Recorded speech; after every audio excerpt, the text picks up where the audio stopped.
era criança, minha mãe cantava pra mim uma canção iorubá, cantava pra eu dormir. Uma canção muito linda que o seu pai te ensinou, trazida da escravidão e cantada por seu avô. Era assim: Oromimá, Oromimaio, Oromimaio, Abadô Iê-Iê-Ô.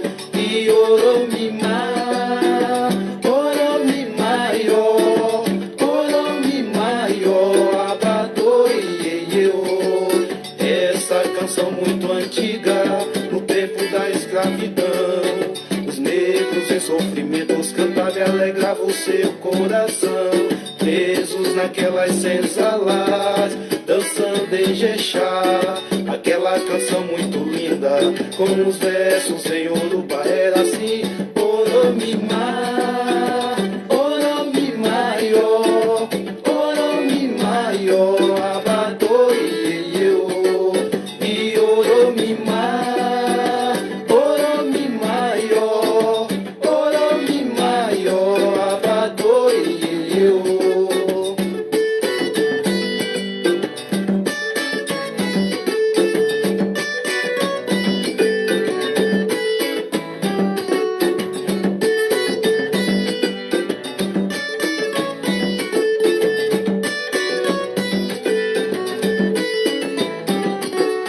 Cantava quando era criança, fiquei homem, eu não me esqueci. Aquela canção iorubá que não sai de dentro de mim, é assim: Oromimá, Oromimaio, Oromimaio, Abadô Iê-Iê-Ô.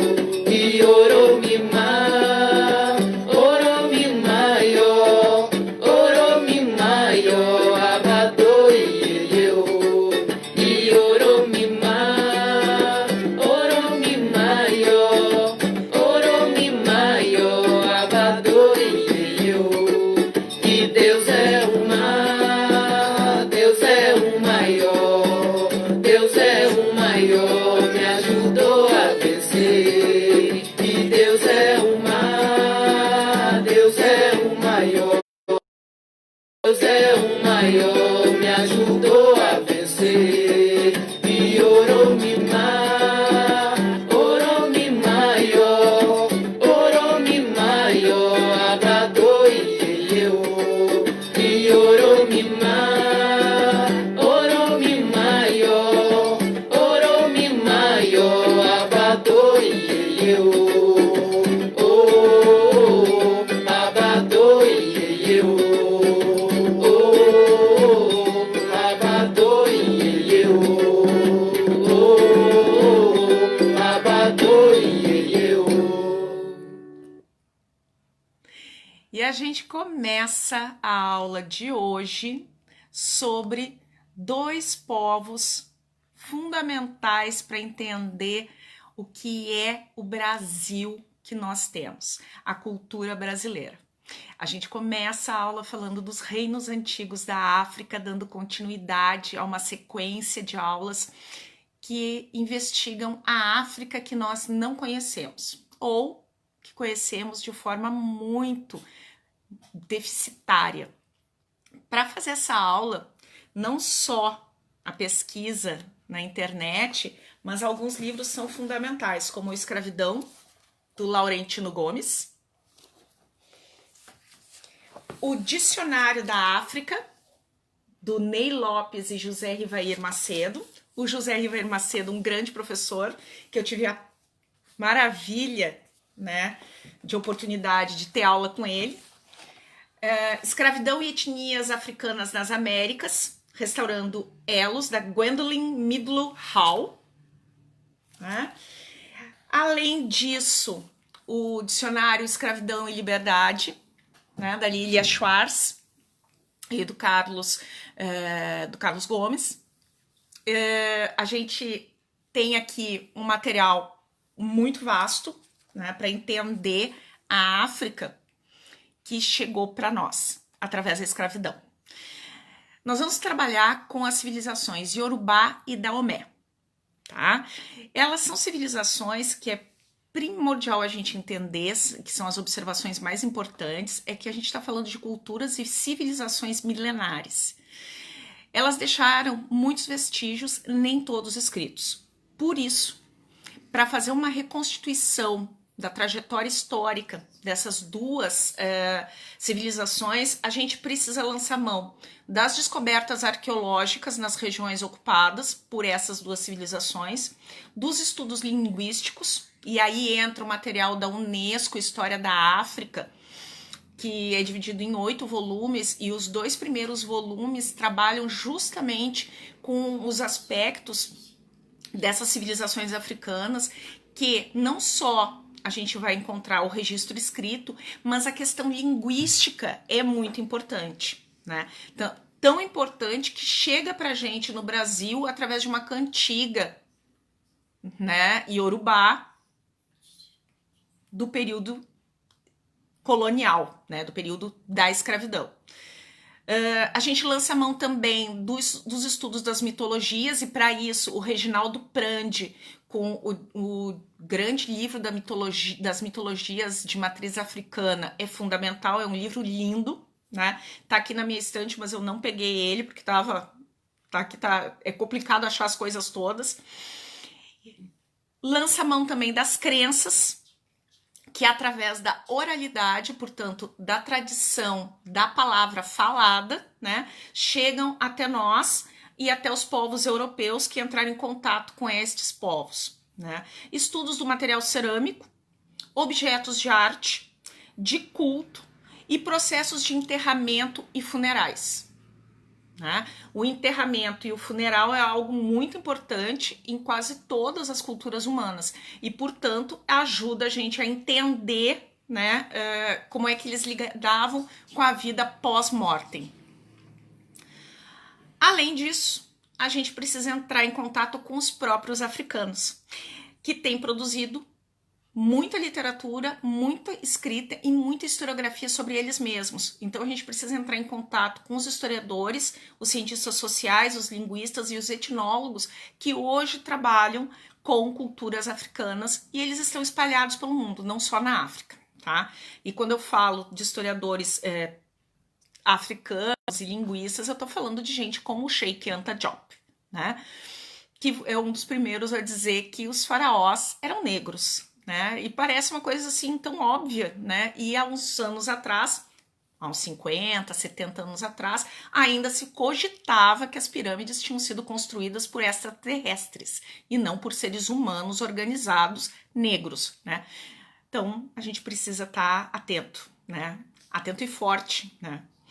Vamos começar pelo reino Yorubá. A grafia pode ser com I, pode ser com Y e acento no A, ou só o Y. De qualquer forma, Yorubá tem a sua sílaba mais forte no Bá, tá? É uma língua, de alguma forma, todos nós já ouvimos palavras em Yorubá, frases, cânticos. Quem é de matriz africana, seja na Umbanda, no Candomblé, no Xangô em Recife, na Macumba no Rio de Janeiro, no Tambor do Maranhão, já ouviu Yorubá, né? Quem já frequentou a Bahia e ouviu samba de roda e tambor de mina, ouviu Yorubá. É uma das palavras, é uma das línguas formadoras da língua portuguesa, né? Então a gente tem o Tupi-Guarani, o Yorubá, algumas outras culturas africanas e o português, né? Então a gente precisa prestar atenção, porque ele está na memória ancestral da gente. Estamos falando de um conjunto de povos que apresentavam uma mesma raiz linguística. Isso é importante. Muitas vezes a raiz linguística, a mesma língua ou um idioma que é aparentado entre si, ele vai ajudar a gente a entender a dinâmica de dispersão daquele conjunto de povos numa determinada área. A determinada área que a gente está falando é o Golfo da Guiné. O Golfo da Guiné, ele já foi nomeado pelos estrangeiros, né, pelos europeus, como Baía dos Escravos, Golfo dos Escravos, né? E não é legal, não? Mas tem um motivo, e a gente tem que entender também. Nós estamos falando também de sociedades complexas, que se estruturavam em áreas próximas aos rios Volta e Baixo Níger, tá? Com muitas cidades. Nem todas essas cidades eram imponentes como as cidades do Império do Mali, ou Gana, ou Songhai, como Gao, Tombouctou, Djiné, mas cidades que apresentavam vida urbana, comércio, visitantes estrangeiros, né, e uma circulação muito variada de seres humanos. Nós encontramos nas áreas, né, arqueológicas investigadas do Golfo da Guiné, e aí a gente está falando de áreas do Benin, áreas do Togo, sudoeste da Nigéria, né, vestígios de caminhos calçados e muros de pedra, né? Isso vai nos permitir ter uma noção de como é que eram esses centros urbanos, esses centros de civilização. Se tem muro, se tem áreas de calçamento, né? Isso significa que a gente tem cidades urbanizadas, estruturadas para uma vida de circulação muito intensa, de mercadorias, de animais, de seres humanos. Havia um comércio também muito importante, justamente porque eles estavam próximos aos rios Volta e Níger, né? E a gente sabe que esse comércio intenso se dava também por via fluvial. E a gente tem uma descrição da Baía dos Escravos, isso é importante, no texto da Midlo Hall, né? Que ela diz, ela transcreve um tratado, né, um detalhe de um tratado que foi escrito em 1627 por um português que aportou naquela área. E é assim: é maravilhoso ver a agilidade e destreza com as quais os negros que vivem na Isla de La Palma e na costa saem para o mar em canoas, ou melhor dizendo, lanchas, para comerciar marfim, roupas e outras coisas de que precisam. Os negros chegam com canoas que são como um navio grande, contendo muito marfim, roupas e outras coisas encontradas abundantemente em suas terras para trocar por moedas, ferro e outras coisas que eles não têm. Sandoval, um tratado sobre a escravidão, 1627. Interessante, né? A gente está falando de pessoas que navegam e que navegam conhecendo não só o curso dos rios, mas também as correntezas e as correntes marítimas da região do Golfo da Guiné. Também, né, a gente precisa uma pergunta que vai ser feita, né, forçosamente: onde encontramos os iorubás? No Brasil, totalmente miscigenados à estrutura populacional que nós temos, né? A gente tem uma concentração de povos iorubás na região da Bahia, né? Do território baiano e boa parte do Nordeste, mas ela não é de ser desprezada também nas regiões mais ao sul, tá? Falando na atualidade, a maioria dos iorubás vive em grande parte no sudoeste da Nigéria. Também há comunidades de iorubás significativas no Benin, Togo, Serra Leoa, Cuba e Brasil. Os iorubás são o principal grupo étnico dos estados. E aí a gente tem que levar em consideração que hoje a Nigéria ela é dividida em pequenos estados.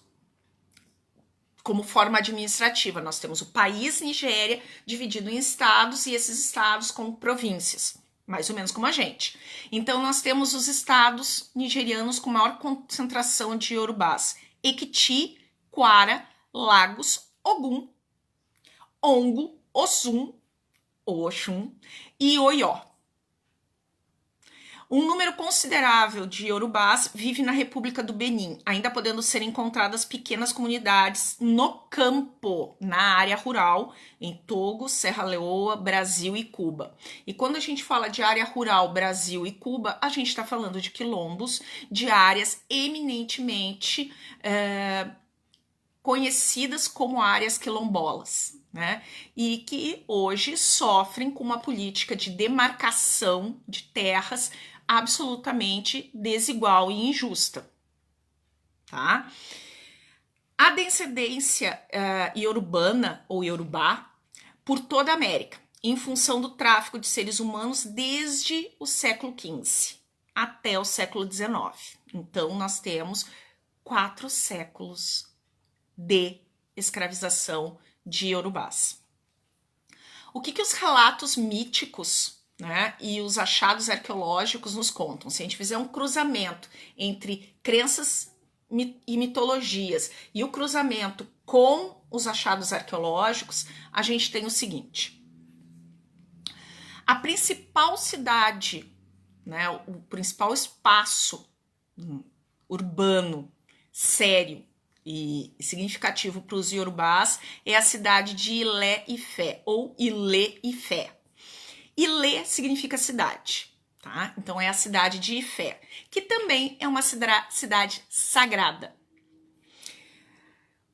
E o reino do Benin nos foi contado por cabeças e placas esculpidas e moldadas em metal que datam dos séculos XV e XVI, época em que os portugueses chegaram a essa região. Os iorubás possuem uma técnica de esculturas e de fabricação de portas e placas em bronze e cobre, esculpidas em alto relevo, utilizadas como portas de palácio, portas de celeiros reais, portas de templo. Muitas dessas portas, elas viraram uma parte desse material riquíssimo em termos de arte iorubá, virou parte de uma exposição no Museu de Arte Sacra de São Paulo, que eu tive a oportunidade de ver no início desse ano, de 2020, antes da pandemia, né? E é absolutamente, assim, cheio de detalhes, riquíssimos, né? E eles nos contam, né, através dessa arte, a história e a importância dos antepassados. Não se sabe como foram desenvolvidas todas essas técnicas de fundição, né, e de escultura, né, mas a gente sabe que eles dominavam a metalurgia e usavam técnicas de fundição com o que a gente chama de cera perdida. Além das placas que retratam situações da vida desses povos e que decoravam palácios reais, as histórias contadas de geração a geração, portanto a oralidade, falam do papel de heróis fundadores de novas cidades e reinos a partir de uma origem comum e fé. Bom, para vocês terem uma ideia, toda civilização ela tem o seu herói fundador, o seu deus mais importante ou as divindades que compõem o processo de criação dessa civilização. Então, quando a gente pensa em Egito, não dá para pensar em Egito sem a trindade Osíris, Ísis e Horus, ou sem a dualidade do deus Ra contra a serpente, a mente.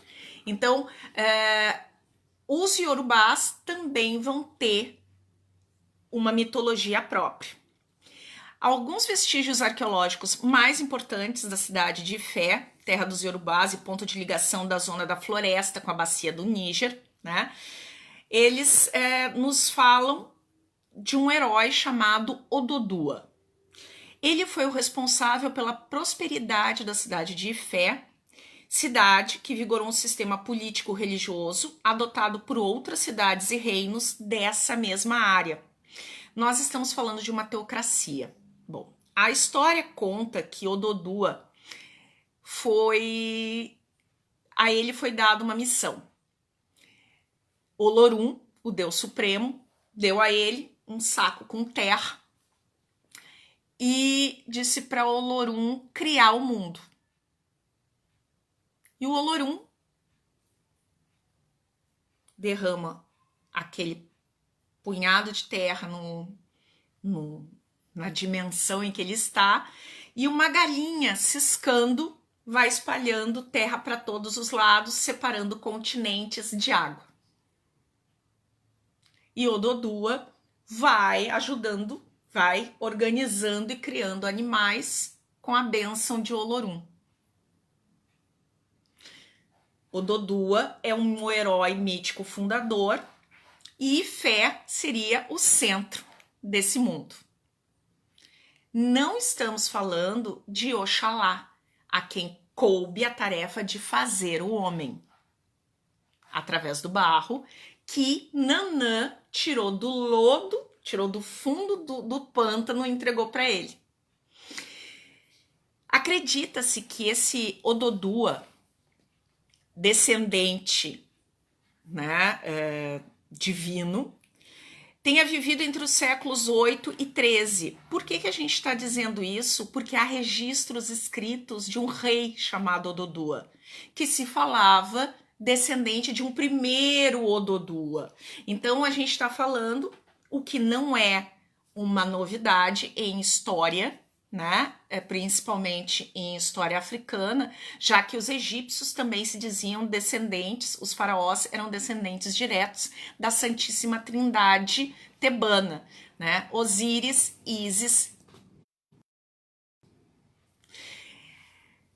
Nós estamos falando de uma teocracia porque a gente fala de um sistema político, administrativo, que se mistura com as necessidades religiosas e com a coordenação a partir de um herói ligado às divindades.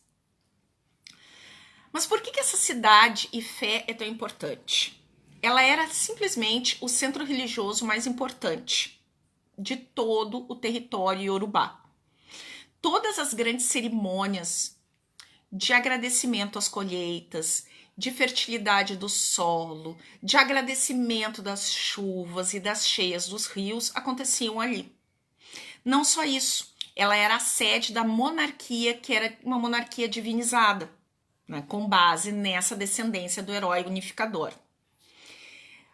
O líder, né, o rei, era chamado de Oni ou Obá. Representante da divindade, governava a comunidade, que era composta por várias aldeias. Todos os Obás deviam ser descendentes saídos da cidade de Ifé, ou seja, deviam ser legitimados a partir da ascendência sagrada. Oni, ou Obá, de Ifé, tinha uma ascendência espiritual sobre todos os reinos iorubás. Então, quando se precisava consultar, se consultava os oráculos e se consultava o Obá de Ifé, o rei de Ifé, né? Que funcionava como uma grande cidade-estado.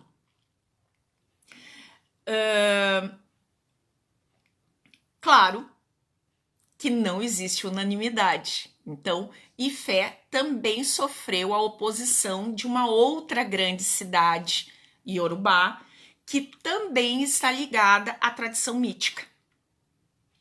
Se Ifé é o centro religioso e o centro do mundo para os iorubás, a partir do herói Ododua, encarregado de criar o mundo, Oió é a cidade do rei Xangô, outro herói mítico.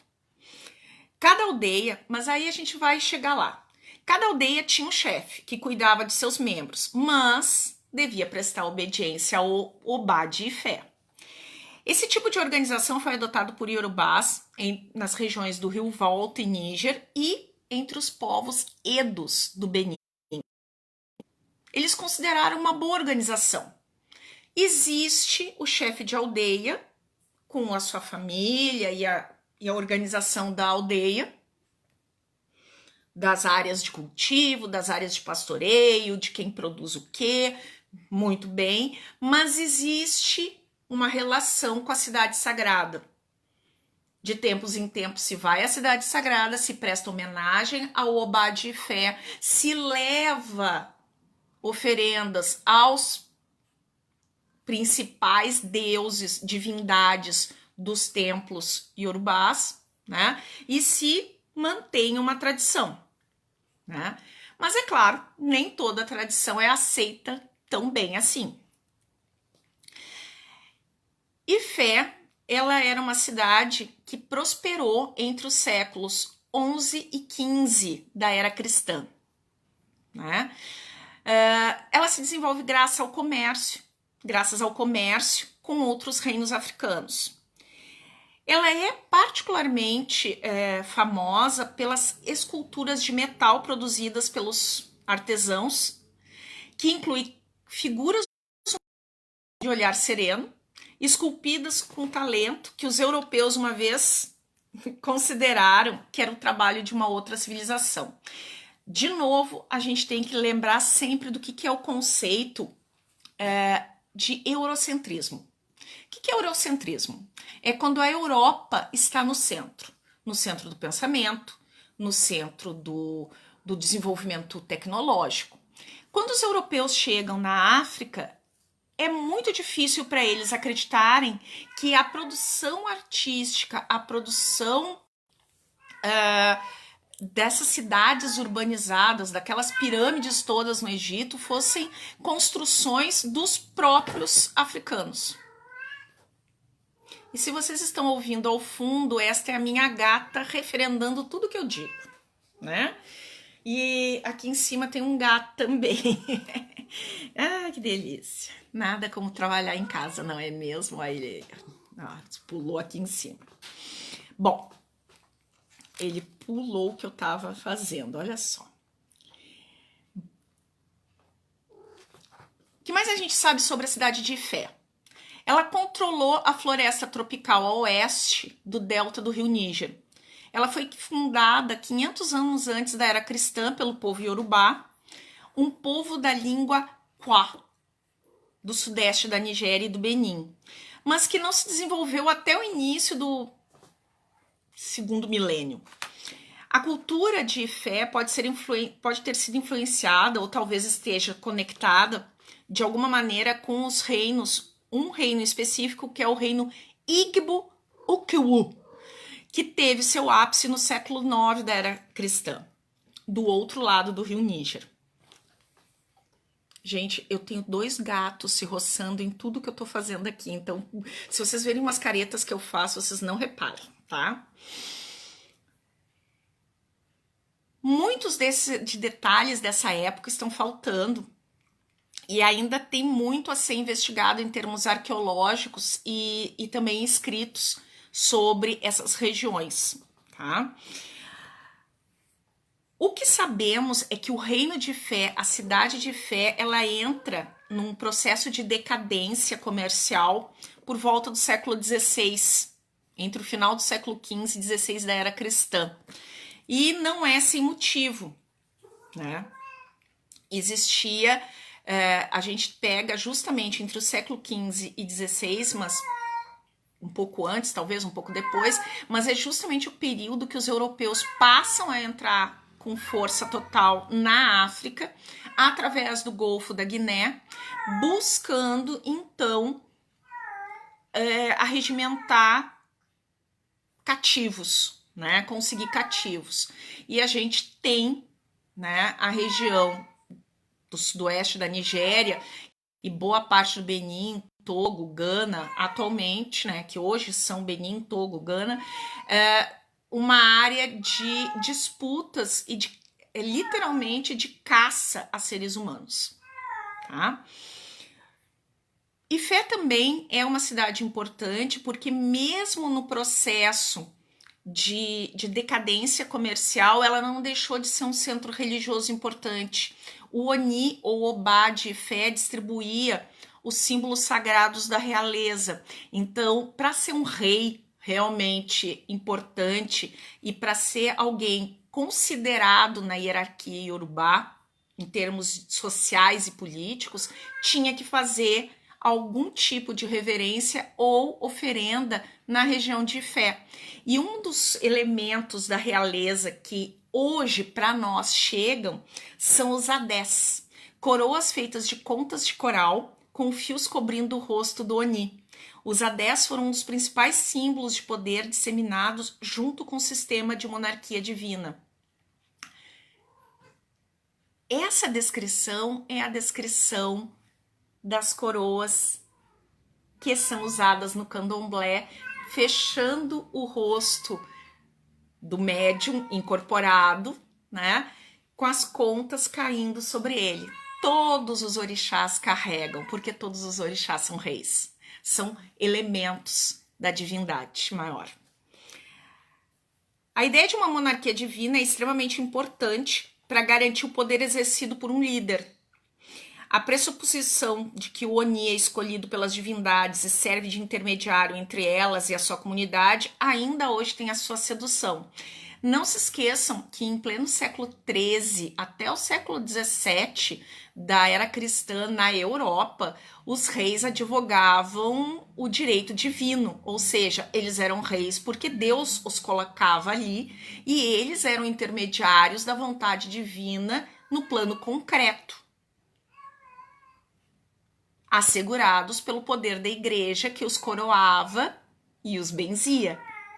Então, não podemos esquecer que essa ideia de um rei ligado à divindade não é uma coisa que seja desconhecida para todos nós humanos. A ideia de um Islã, né, hoje, que funciona com teocracia, né, ou seja, com o poder dos ayatolás, dos líderes religiosos sobre a administração do Estado, continua. Então não dá para dizer que só os africanos tiveram essa brilhante ideia, né? Lembra o que eu disse? Ifé entrou em decadência. E havia quem contestasse o poder da cidade de Ifé em relação aos reinos iorubás. Nós estamos falando da cidade de Oió, a cidade que se opôs à liderança de Ifé. Esse declínio econômico de Ifé coincide com o surgimento e a estruturação da cidade de Oió, que também tem uma tradição divina que a liga, né? Que é a tradição do reino de Xangô, né? Oió teria sido, então, um reino, uma cidade-estado, iorubá, que existiu entre os séculos, que foi forte, pelo menos, entre os séculos 17 e 18 da era cristã, né, tendo sido reconhecido como um dos mais poderosos reinos iorubás desse período. Tinha uma organização militar muito boa, composta de arqueiros e uma bem estruturada cavalaria, o que surpreendeu muitos europeus em épocas de incursões no território. Esse reino foi extinto, e aí a gente pode dizer assim, deixou de existir independente e autônomo no século XIX. Como foi possível o reino de Oió?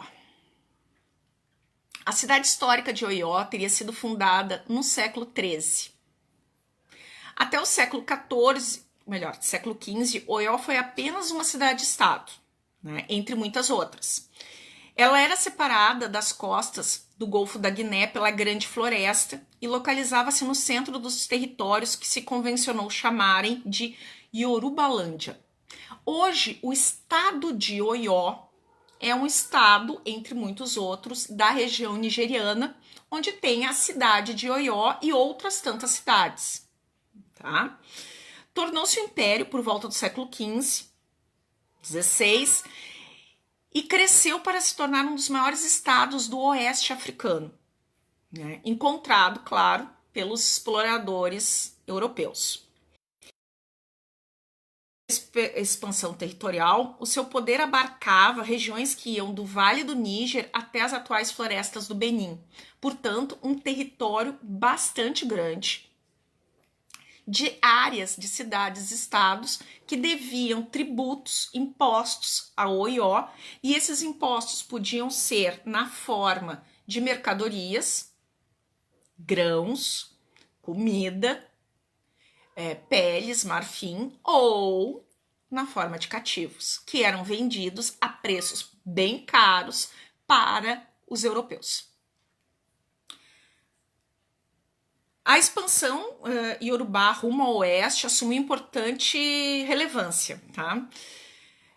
Aumentou a preeminência da riqueza adquirida através do comércio e da posse de uma poderosa cavalaria.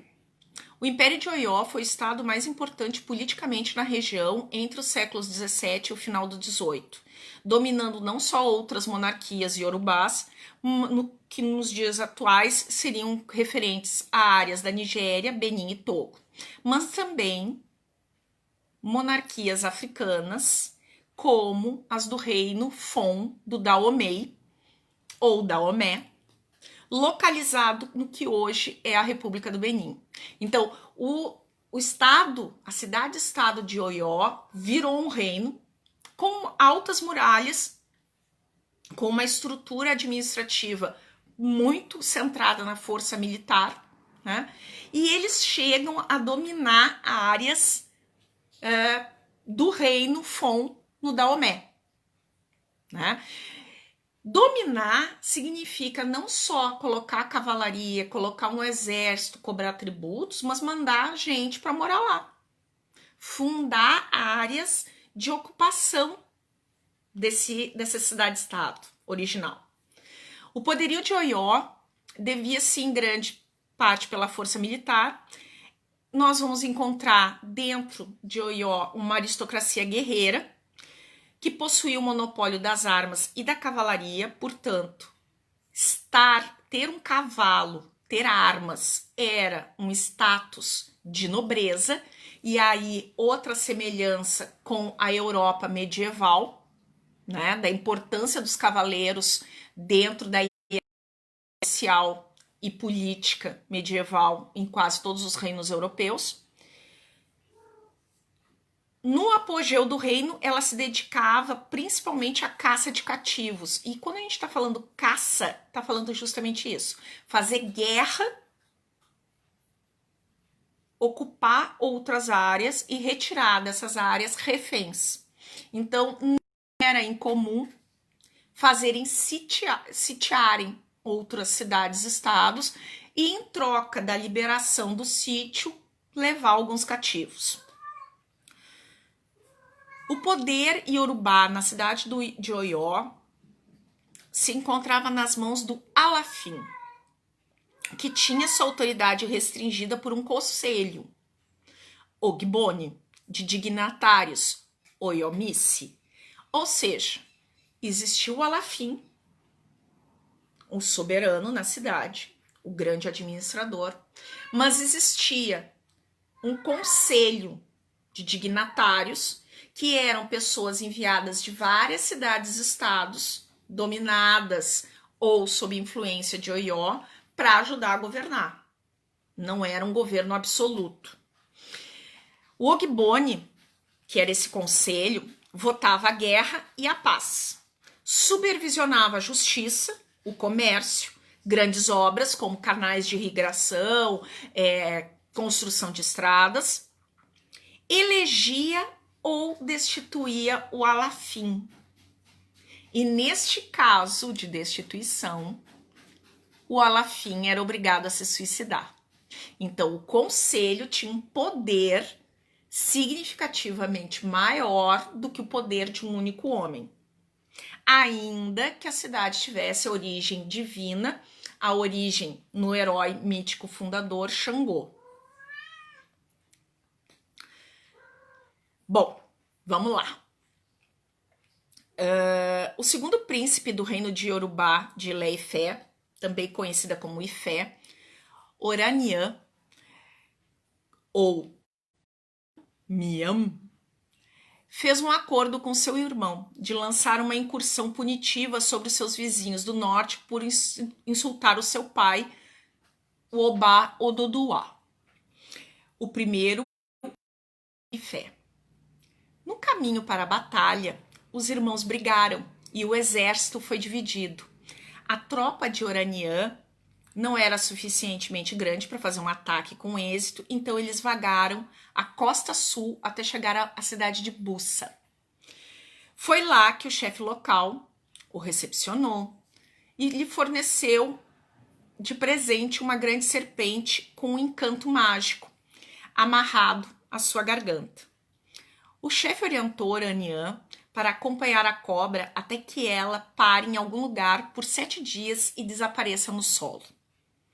Oraniã seguiu os conselhos e fundou Oió, onde a serpente parou. O local é lembrado como Ajacá. Oraniã fez de Oió seu novo reino e tornou-se o primeiro Obá, rei ou imperador, né, com o título de Alafim de Oió, que significa dono do palácio, deixando tesouros em Ifé e permitindo que um outro rei chamado Admu reinasse em Ifé. Esse herói mítico, Oraniã, que se torna o primeiro Alafim de Oió, o primeiro dono do palácio, né? Ele é um descendente, em termos religiosos, do orixá Xangô. Ele forma o Oió, ele constrói, e é interessante as semelhanças entre as mitologias, entre os mitos. Ogum e Xangô também brigavam muito, embora fossem irmãos que se adorassem, né? E é justamente porque eles divergem sobre uma questão importante que Xangô vai seguir sua vida, formando uma nova cidade, e Ogum segue a sua, né? E os dois mitos falam, tanto de Xangô quanto de Ogum, de justiça e de busca de uma nova trajetória, de um novo caminho, né? E eles também são o que a gente consideraria em teoria psicanalítica como dois grandes arquétipos da humanidade, né? Bom, Oió hoje é um dos muitos estados, né? O estado de Oió tem a cidade de Oió como sua capital dentro do que é o país Nigéria, né? Oió, ela vai se tornar uma cidade comercial, urbanizada, militarmente muito organizada, né? E ela vai reorientar as suas atividades para um outro caminho lucrativo, um outro comércio lucrativo, que é o tráfico negreiro ou o tráfico de escravizados.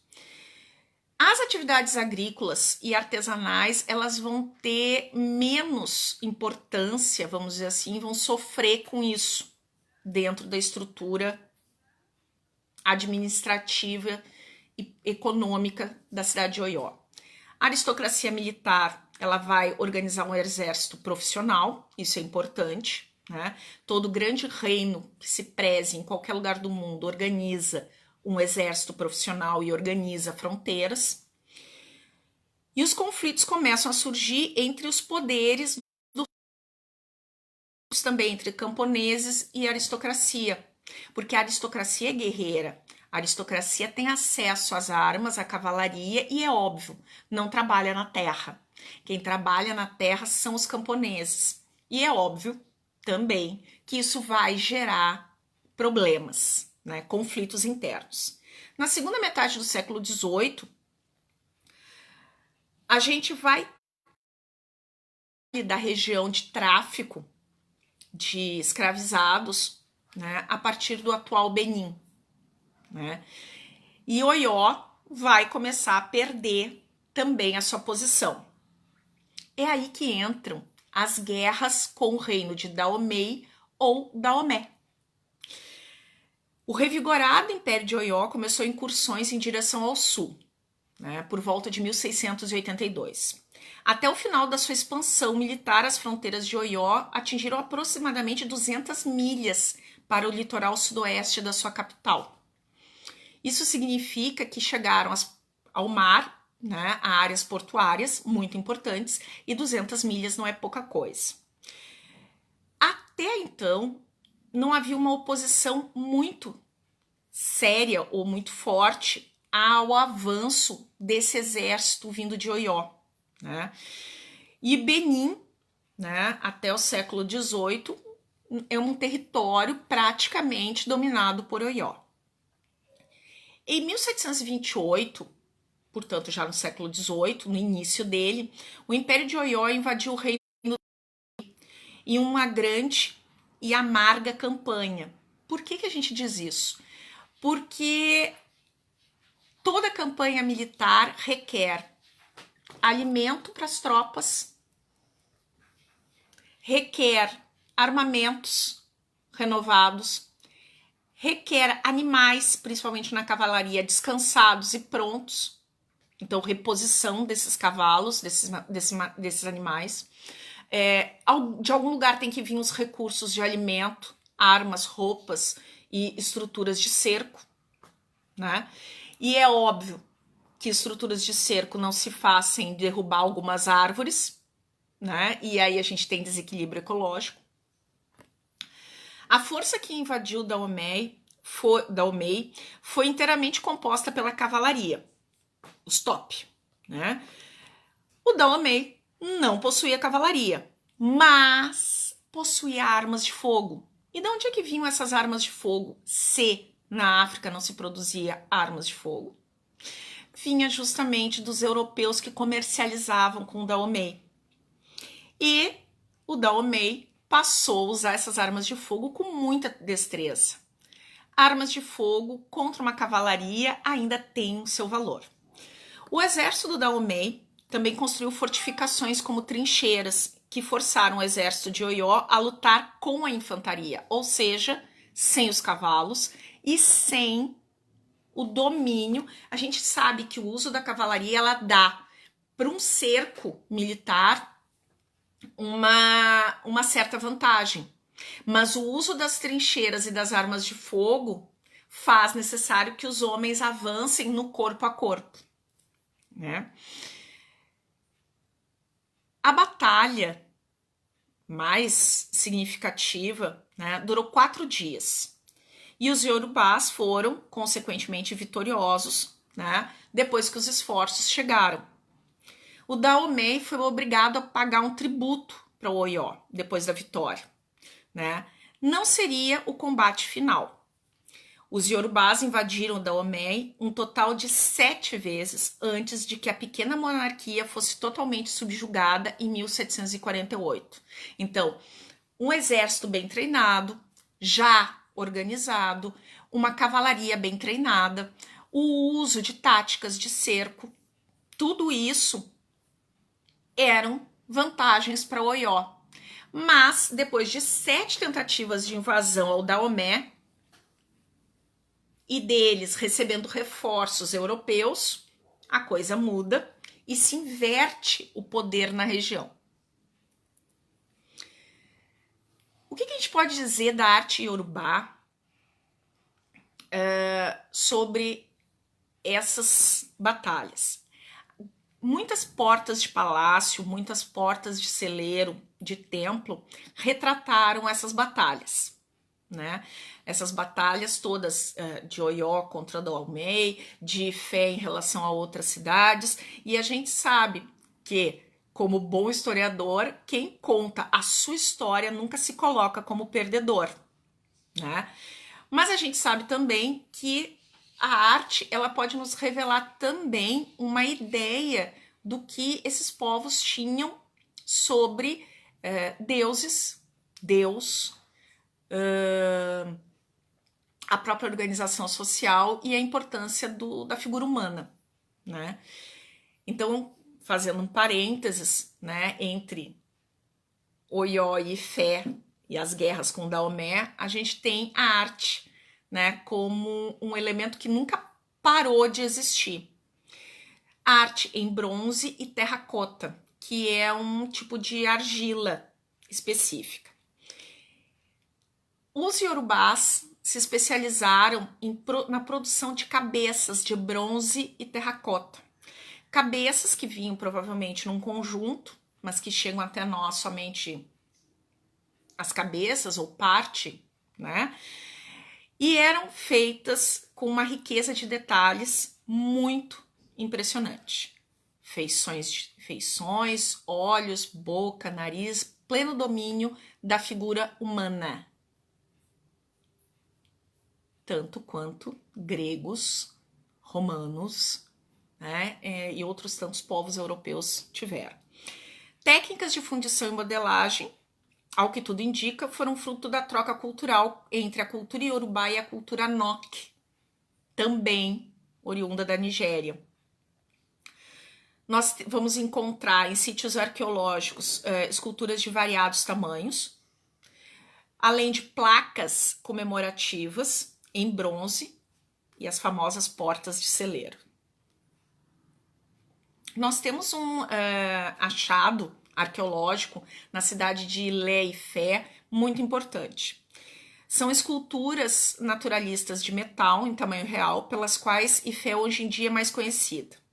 Foram magistralmente executadas e quando os europeus as descobriram, se recusaram a acreditar que tinham sido produzidas por negros africanos. Então a gente tem uma produção artística, uma produção econômica, uma visão militar, uma visão religiosa muito significativa. E o que a visão religiosa, mitológica, ela nos revela sobre os iorubás?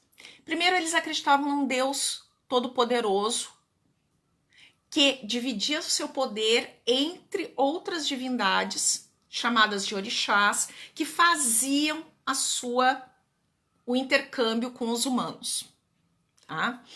Então, quando a gente fala de um orixá que é um rei, que sabe ler, que administra a justiça, que organiza o exército, como o orixá Xangô, a gente está falando de uma sociedade guerreira. Mas a gente também está falando de uma sociedade que cultiva as crenças, os rituais de fertilidade da terra, de fertilidade das águas, de fertilidade dos rebanhos, e aí a gente está falando de uma orixá como Oxum, que é nome de um rio. E por que é nome de um rio? Porque Oxum, numa das muitas versões do mito, das histórias que contam sobre essa bela rainha Yorubá, ela foge do marido ciumento e se joga nas águas do rio que ganha seu nome. Né? Nós vamos ter divindades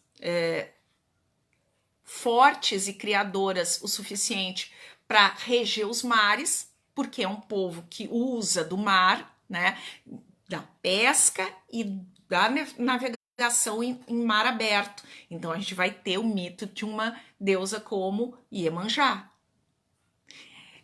Os mitos nos ensinam a ver o que é importante dentro de uma sociedade. Por exemplo, se nós encontramos muitos objetos em bronze, em metal, tratamento específico da fundição de metais, não só portas de celeiro, não só cabeças fundidas em metal, bronze, mas a gente vai ter então um orixá como Ogum, que é o ferreiro, que é o orixá da forja, que é o orixá que trabalha com a fundição. E justamente a fundição é algo importante para os iorubás, assim como a floresta é importante para os iorubás, porque é ela que fornece o material para queima, né, nos fornos de fundição, mas é também através da floresta que existe toda uma relação com as ervas medicinais, e aí a gente está falando do orixá Oxóssi, senhor das folhas. Né? Então, a mitologia de uma civilização, ela pode nos ajudar a compreender aquilo que são os elementos importantes para aquela civilização. Né? E isso é um elemento a mais que nós usamos para compreender o processo histórico. O que a gente sabe além de tudo isso que eu já falei? que os reinos tinham uma economia, né, ligada à exploração das florestas, principalmente das florestas tropicais do oeste africano, né, e do uso dessas florestas para o processo de fundição de metais, a produção de ferramentas. Eles foram os primeiros a produzirem ferramentas como a enxada, né, produção de alimentos como quiabo, inhame, óleo de palma, peixe e tâmara. Queridos, tâmara, óleo de palma e peixe nas costeiras. Quiabo, inhame em áreas mais do interior do território. Nós comemos quiabo, inhame e peixe e consumimos óleo de palma no Brasil. Está na nossa culinária. Não só isso, o óleo de palma também é utilizado para lubrificar engrenagens nas indústrias, né? Negociavam com os reinos do norte da África, o que incluía noz de cola, pimenta, ouro e marfim, além do comércio de escravizados, que eram enviados ao norte. E aí a gente tem Oió, Ibadã e Fé, que se conectavam indiretamente com as rotas de caravana que cruzavam o Saara e chegavam a cidades como Trípoli, no litoral mediterrâneo. Então a gente tem um corredor de intercâmbio entre o sudoeste nigeriano, controlado pelos iorubás, em direção ao norte, atravessando rotas de caravana, ou melhor, se conectando com rotas de caravana e com caravanas vindas de outros reinos africanos, em que faziam as trocas. Os bens trocados pelas mercadorias nas cidades iorubás teriam sido principalmente o sal, que vinha do Saara, e itens de luxo para a elite, né, que controlavam o comércio. O que eram itens de luxo para uma elite, principalmente uma elite guerreira como a de Oió? A gente está falando de espadas, de cobre, latão, joias, perfumes, cavalos, né, que vinham da Europa ou da Arábia, do Oriente, através da Arábia, entravam pelas rotas de caravana do Saara e desciam em direção à bacia do Níger.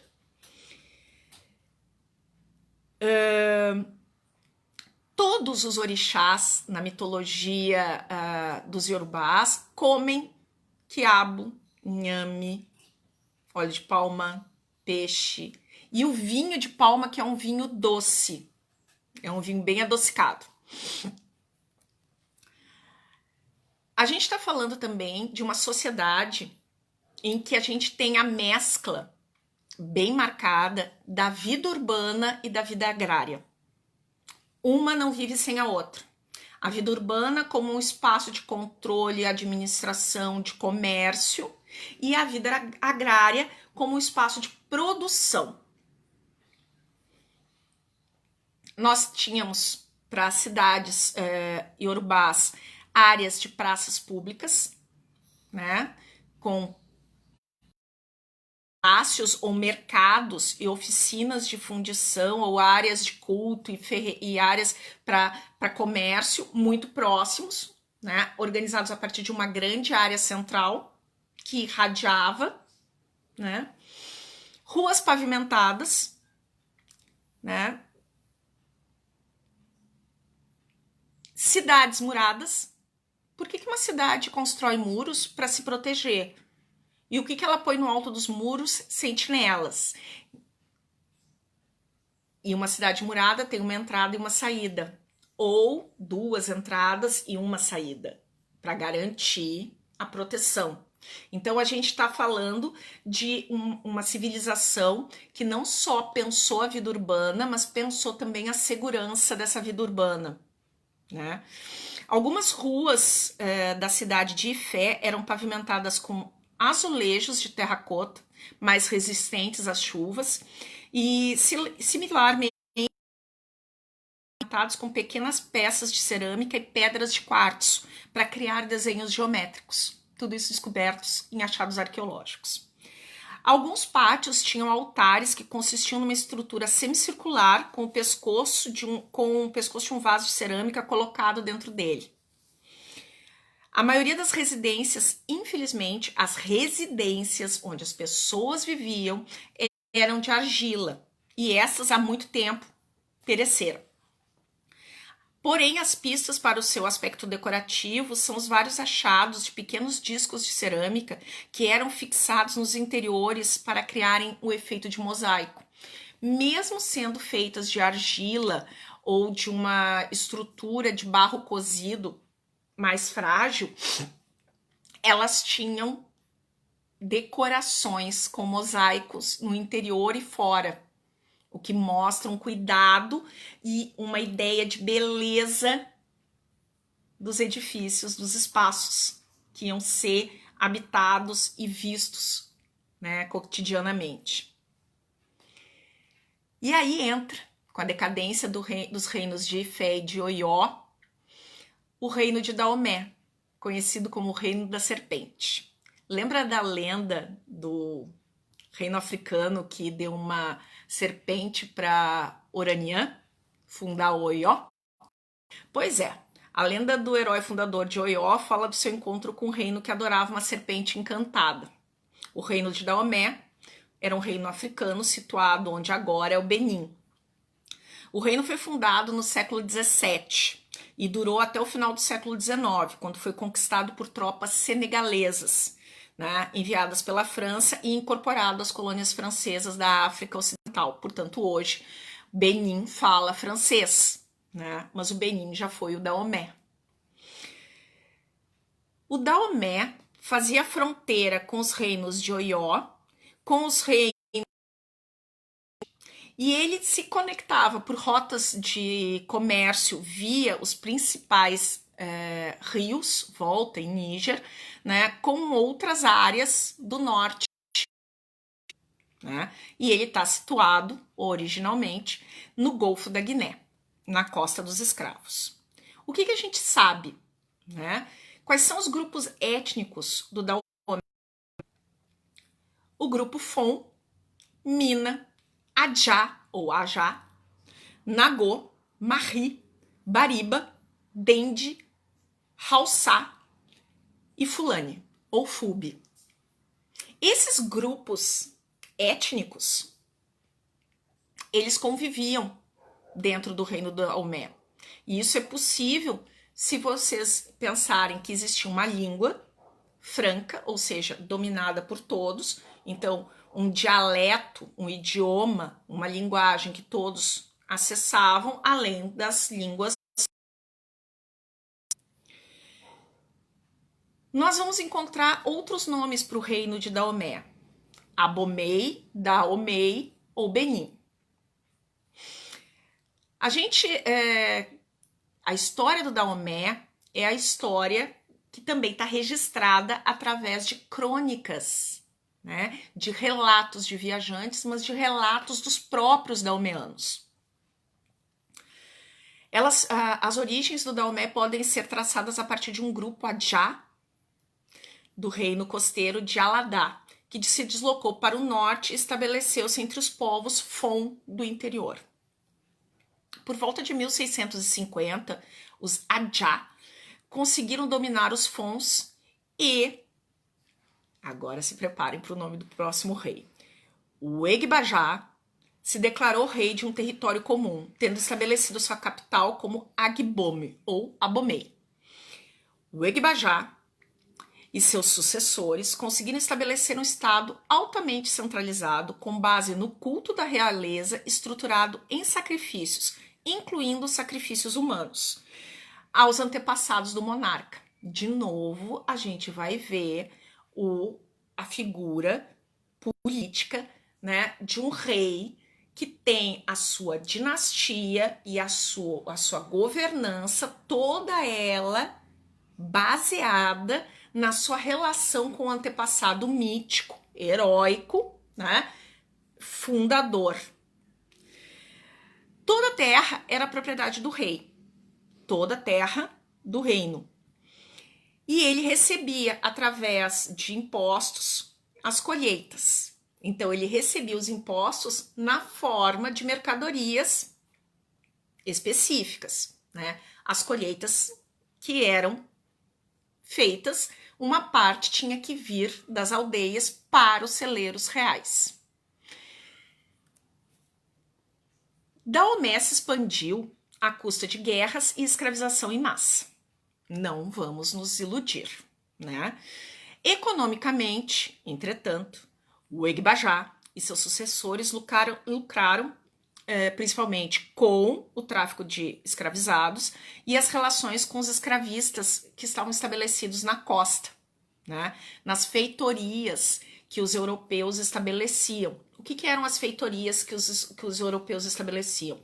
Eram áreas onde eles ficavam na costa africana, ao longo de toda a costa africana, montavam espaços de atracadouro para os navios e espaços de armazém e depósito para receber os grupos humanos que eram trazidos à força do interior do território para serem levados às embarcações europeias e traficados para as regiões das Américas, tá? Então, essas feitorias funcionavam pagando um X de impostos e lucrando ao mesmo tempo com o comércio. Muitas vezes, além dos escravizados, eles levavam óleo de palma, peixe, suprimentos para as viagens marítimas, tá? Os reis do Daomé se envolveram em guerras para expandir o território, né? E começaram a usar os rifles e outras armas de fogo que eram compradas dos europeus ou dadas em pagamento pelo número de cativos que eles conseguiam. E aí era uma coisa que alimentava a outra. Quanto mais cativos eles traziam, mais armas e elementos vindos de fora, né, do território africano, eles recebiam. E isso ia garantindo uma reprodução dessa elite. No reinado do rei Agadjá, de 1716 a 1740, o reino conquistou a região de Aladá, de onde a família governante se originou, desse modo ganhando contato direto com os comerciantes de escravos europeus na costa. Agadjá não tinha condições de derrotar o vizinho Oió, né, que era o principal rival do Daomé, no comércio de escravos. Mas em 1730, ele se transforma numa espécie de vassalo, de reino tributário a Oió, né? E nesse acordo, eles pagavam tributos a Oió, mas Daomé continuava mantendo a sua independência de comércio, de estrutura, desde que não levasse seus caçadores de escravos para a área de Oió. Isso durou durante um bom tempo. Mesmo como estado vassalo, o reino de Daomé continuou a expandir e a florescer através do comércio escravista. E aí é ruim quando a gente diz assim, florescer, né? Mas ele cresceu mesmo, né? E mais tarde, através da exportação do azeite de dendê, produzido em grandes plantações, ele também vai conseguir aumentar as áreas de comércio, né? Pela estrutura econômica do reino, a terra pertencia ao rei e ele também tinha o monopólio do comércio. Então, os funcionários do rei eram importantes no processo de controle dessa agricultura e desse comércio. E se tem funcionário do rei, tem alguém que é pago, tem alguém que negocia, tem alguém que leva informações, tem alguém que faz todo esse caminho com o Estado, né, o que é a administração. O apogeu econômico ocorreu no início do século XIX com a exportação de grande quantidade de escravos vindos para o Brasil e Cuba, tanto que o litoral era conhecido como a Costa dos Escravos. Um dos mais famosos traficantes de escravizados Nesta época foi o brasileiro Francisco Félix de Souza, o Xaxá de Uidá, que era protegido do rei Guezô. Gente, quando nós estamos falando de Yorubá e Daomé, e dos reinos Oió, Ifé, Ibadã, Aladá, e das cidades, né, desses reinos, que viveram e que cresceram e se desenvolveram a partir da escravização de outros africanos, a gente tem que levar em consideração que o processo todo é diferente, né?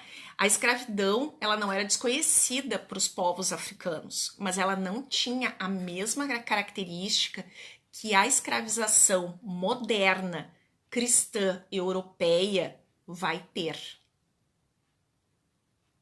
né? Mas segura a onda. O Daomé construiu um exército de dar inveja a muitos outros exércitos da região e até mesmo a Oió, né? Ele era um exército organizado por mulheres. As guerreiras de Wakanda, né, são na verdade inspiradas nessas guerreiras daomeanas, né? Mulheres que lutavam, né, e faziam uma força estratégica do exército muito específica. Mulheres lutando em exército não é uma novidade, tá? Mas um exército de mulheres, sim. E aí a gente tem que esquecer assim, ó, quando a gente fala, as Amazonas da Grécia, isso é mitologia. Não há provas reais que elas existiram, mas das guerreiras daomeanas tem provas fotográficas, crônicas, estrutura administrativa do exército e do palácio do rei que contam sobre a história dessas mulheres. O jornalista Stanley Alpern, ele escreve As Amazonas da Esparta Negra, e ele diz assim, que na verdade as únicas Amazonas documentadas da história são o tema deste livro. Qualquer outra é especulação. Como o exército de mulheres surgiu naquele lugar particular da África do século XIX é algo que gera discussões, mas acredita-se que as origens das tropas femininas do Benin estejam em dois grupos. O primeiro das mulheres caçadoras de elefantes. Sim, eram as mulheres que faziam a caça aos elefantes. Comuns no século XVII e XVIII, e, ou mais provável, os guardas do Palácio Real. Apenas as mulheres e os eunucos podiam guardar os aposentos do rei e das suas centenas de esposas. No Benin, as sentinelas teriam evoluído para a formação de uma guarda pretoriana do governante. Havia cerca de 5.000 mulheres no palácio, entre esposas do rei, guardas, administradoras, funcionárias e escravas. As mulheres eram criadas desde a infância para serem leais à sua família de nascença e à família do marido. Assim, quase todas as mulheres do palácio eram esposas do rei, mas não que tivessem relações sexuais com ele. É o caso das mulheres militares que eram celibatárias, ou seja, não casavam, não tinham filhos, não mantinham relações sexuais e, se as mantinham, sabiam usar técnicas contraceptivas, tá? Essas mulheres foram acostumadas a um treinamento rigoroso. Eram fortes, velozes, escalavam paredões, empunhavam espadas, machadinhas e punhais. E foram as primeiras a dominarem o uso das espingardas. Atiravam com uma mira melhor do que muito europeu acostumado. Decapitavam também sem pena o inimigo. Não faziam prisioneiros. Estavam normalmente na linha de frente dos ataques aos reinos inimigos, à frente dos homens. Daomé era um dos grandes fornecedores de escravizados para países como o Brasil. Os ataques aos reinos vizinhos, muitas vezes tinham como objetivo capturar escravos para a venda. Era o destino também de prisioneiros de guerra. Porém, o número de mulheres era menor. Muitas eram treinadas para se tornar essas amazonas, chamadas também de mino. As primeiras notícias das mulheres soldadas de Daomé datam de 1830. Daomé lutava em muitas guerras, o que levou ao declínio da população masculina. Isso é outro fator que pode explicar o uso de mulheres como militares.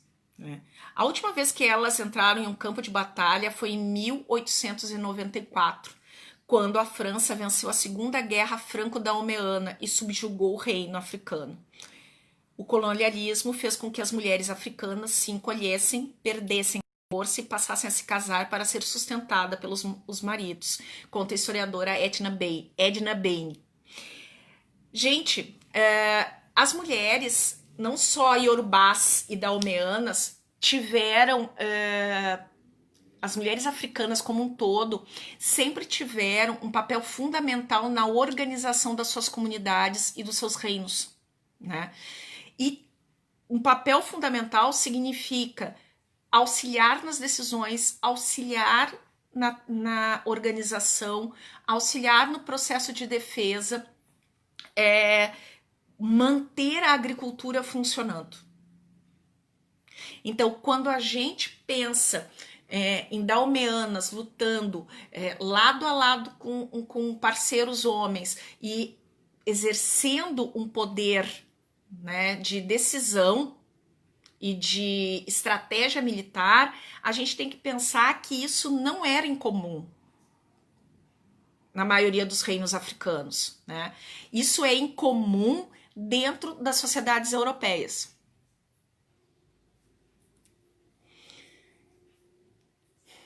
Encaminhando para a finalização, Daomé, reinos de Oió, Ifé e Brasil, a escravização do tipo moderno em comum. Vamos tentar entender.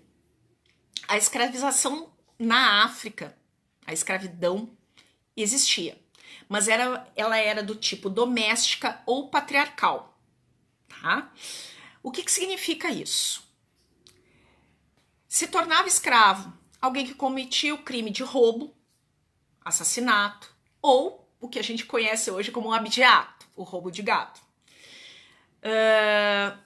Por dívida, por não pagar tributos, por não pagar o aluguel de uma terra, por não pagar impostos, por feitiçaria, por adultério, tanto homens quanto mulheres, por penhora, ou seja, a pessoa se penhorava para pagar, para poder conseguir comida para a família, por rapto. Né? Então, as caçadas humanas empreendidas por reinos como Oió e Daomé, em que pessoas eram raptadas de suas áreas de origem, é uma forma de escravidão. Né? Ou a guerra, propriamente dita. Né? Uma pessoa podia ser raptada e ser trocada por escravo, porque alguém queria isso. Né? Ou numa guerra se trocavam os reféns e os reféns viravam uma espécie de escravos daquela casa senhorial, daquela casa real, né? Nas comunidades africanas, o bem maior era a terra, desde que cultivada. Em geral, a posse da terra estava na mão das aldeias e comunidades. O que faltava era mão de obra para cuidar dela. E aí entra o uso da escravidão, doméstica ou patriarcal. Também se utilizava a escravização para aumentar a linhagem de uma família. E nesse caso, se priorizava mulheres e crianças. Se comprava mulheres e crianças para que a linhagem de uma determinada família ou de uma determinada área, de uma aldeia, não morresse. Os escravizados, nesse tipo de escravidão, eles tinham direitos. Roupa, comida e abrigo decentes. Podiam ter uma terra sua para cultivar. Ele não perdia a sua identidade, nem precisava abrir mão da sua religiosidade ou nome. Podia, ao final do tempo da dívida a ser pago, voltar a ser livre. Podia ser escravo para garantir também a sobrevivência de uma comunidade ou uma família em épocas de fome, seca ou guerras. Ou seja, um grupo de uma aldeia se prontificava a se escravizar para conseguir alimentos para sustentar a comunidade num período de muita seca, né? Ou de muita fome ou de guerra.